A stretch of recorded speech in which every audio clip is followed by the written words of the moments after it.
शरद पवारांच्या राष्ट्रवादीचे नेते राहुल कलाटे यांनी अखेर भाजपमध्ये प्रवेश केलेला आहे. आपल्यासोबत राहुल कलाटे आहेत.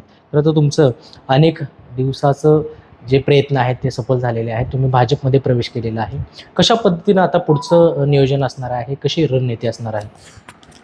नाही, ह्या परिसरात एकंदर काम करत असताना तुम्ही देखील मला पिंपरी चिंचवड महानगरपालिकेत मागच्या 5-7 वर्षात एक गटनेता म्हणून, नगरसेवक म्हणून पाहिलेले आहे. आणि ज्या पद्धतीने मी कामं या प्रभागात केलीत आणि वाढता प्रभाग आहे पुरवणी तालुका, ज्या ठिकाणी लोकवस्ती खूप मोठ्या प्रमाणात वाढत आहे, अशी देखील प्रभाग माझ्या प्रभागात तो एरिया असल्यामुळे त्या ठिकाणी काम करत असताना कुठेतरी सत्तेचं पाठबळ आवश्यक आहे.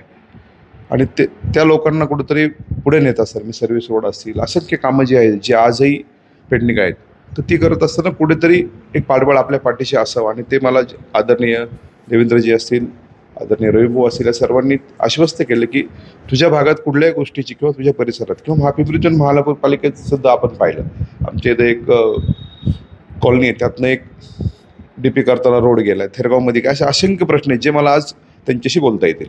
परंतु भाजपमधून तुम्हाला विरोध होता, मात्र हा विरोध झुगारून तुम्ही आता भाजपमध्ये प्रवेश केलाय. कशा पद्धतीने त्यांची समजूत काढणार आहात आणि कशा पद्धतीने पुढे जाणार आहात? नाही, एकंदर नेत्यांनी सर्वांनी बसूनच हा निर्णय घेतला, त्यामुळे विरोध आहे हा तर मला असं वाटत नाही की त्या ठिकाणी काल तुम्हाला दिसला असेल. परंतु राजकारण करत असताना, समाजकारण करत असताना काही ठिकाणी मतभेद असतात आणि मला वाटतं ते मिटवूनच काल त्या ठिकाणी प्रवेश केला. तुम्ही म्हणता की स्थानिक लेवलला, परंतु स्वतः शहराध्यक्ष असतील किंवा इतर जे आमदार असतील त्यांचा देखील विरोध होता. आता शहराध्यक्ष किंवा इतर जे नेते आहेत त्यांच्यासोबत कसं जुळून घेणार आहात आणि कसं पद्धतीनं तुम्ही भाजपमध्ये काम करणार आहात? आता आपल्या भागात काम करून कुठल्याही परिस्थितीत फार मोठ्या प्रमाणावर पिंपरी चिंचवड महानगरपालिकेमध्ये भाजपची सत्ता आणणे हेच खरं तर ध्येय असेल. त्यामुळे सर्वजण मिळून त्या दृष्टिकोनातून काम करू. परंतु आता अनेक पक्ष जे आहेत ते बदलून झालेले आहेत. शेवटी भाजपमध्ये स्थिरवणार आहात? कारण प्रश्न उपस्थित होते. नाही, अनेक पक्ष असं नाही, मला वेळ प्रसंगी मला अपक्ष लढावं लागलं आणि जसे समोरचे लढत गेले तसं मलाही बदलत राहावं लागलं. परंतु ते करत असताना मला जर पक्षच बदलत राहायचं असं तर वेगवेगळ्या पक्षात, ज्यावेळेस 19ला अपक्ष राहिलो,